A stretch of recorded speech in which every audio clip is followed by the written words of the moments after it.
Kabit ko na po yung isang shelves niya mga boss.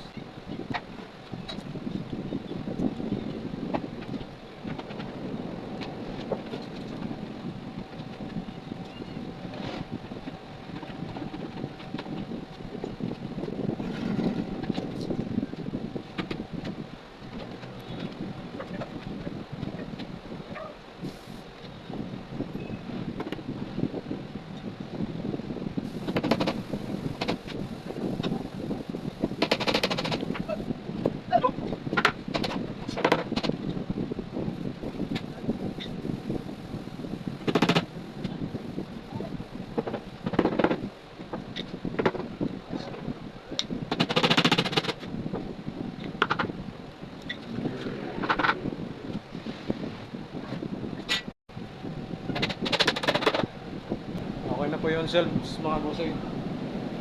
Lalagyan ko na lang ng backing. Tapos pinto. Po yung backing niya mga bossing. Ang kulang na lang yung pinto na lang. Iikot lang po namin.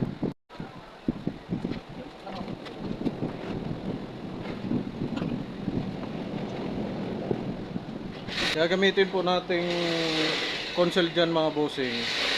C3. Insert daw o insert ba kaya. Okay na po mga bossing. Naputulan na po natin ng pinto. Lalagyan na lang po natin ng console. Ang ginamit ko lang po ng mga plywood, scrap lang din po mga bossing. Kasi wala naman pong materialis yan para dyan eh. Ano lang naman yan, repair lang. Okay. Lalagay po, magkakabit po tayo ng console mga boss. Ating gawin po mga bossing. Ang kakabit ko po ng console, C3, insert. Ito na po yung pinto natin mga bossing na kakabit natin doon sa ginagawa ko. 46 lang po kasi siya. Kaya hindi na po tayo makakuha dito ng G's. Gagawin ko na lang po, size na lang po mga bossing. 6 cm na lang po galing sa taas. Tapos dating gawin 4 mm na lang po mga bossing. Yan din po sa baba mga boss. Parehas lang. Dito na lang po ako kumukuha ng sukat mga boss. Dito sa gilid. Para hindi na ako mahirapan magsilip.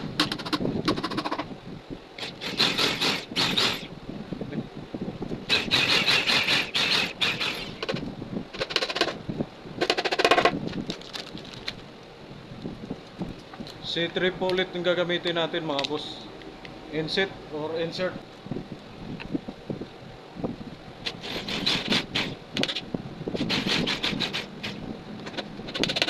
Kaya 4 mm lang po kinukuha ko dito mga bossing. Kasi yung plywood namin kulang po sa sukat. Hindi na ho siya umabot ng 2 cm. Ito 1.7 na lang, 17 mm. Kaya ang kinukuha ko po dito 4 mm na lang, hindi na po 5 mm. Ang sabi po ng iba mga bossing, bakit daw namin nilalagyan ng stick wheel? Kakalawangin lang daw po yung console. Dati po kasi mga boss, hindi po kami naglalagay ng stick wheel. Ngayon, madalas po siya matanggal dito. Yung tornilyo na dito. Siyempre, alam naman po natin mga bossing, yung plywood, medyo malambot. Medyo malambot po talaga siya. Eh, yung cabinet po namin dyan sa pagdadalhan po nito, madalas po kasi nilang ginagamit, mayat maya bukas. Kaya, madali po natanggal dito. Ito po madalas namin problema kasi madalas po siya dito matanggal eh. Kaya naisipan po namin, lalo na yung forma namin, siyempre matagal na po dito yon. Iyon talaga madalas problema dito. Kaya nilalagyan na po nila ng stick wheel.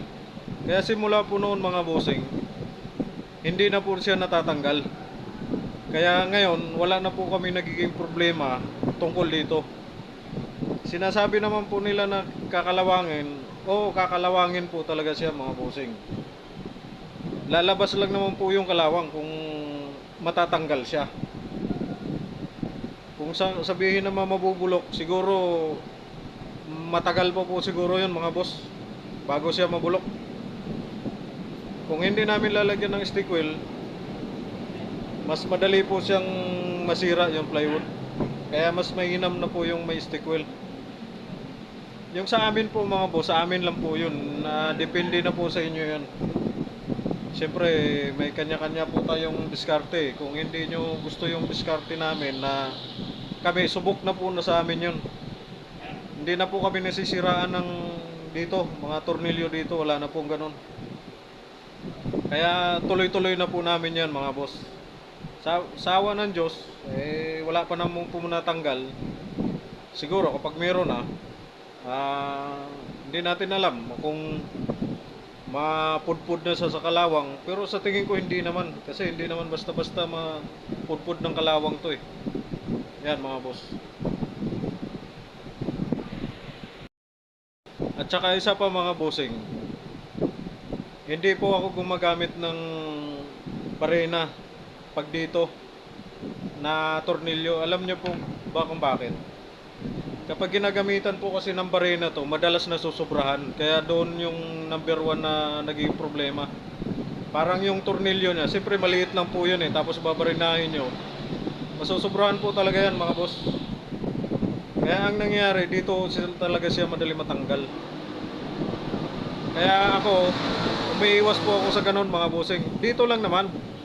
Dito pwede naman dito eh. Kasi marami namang siyang pwedeng lagyan ng tornilyo eh. 4 naman po yan eh. Kaya wala po siyang problema dito. Ang madalas po talaga problema itong dalawang to. Madali siya matanggal dito.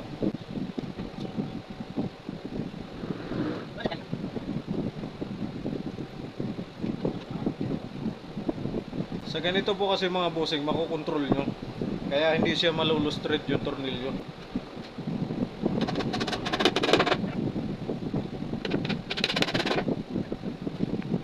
Okay na po mga bossing, yung isa na lang. Scrap lang po itong mga plywood na to.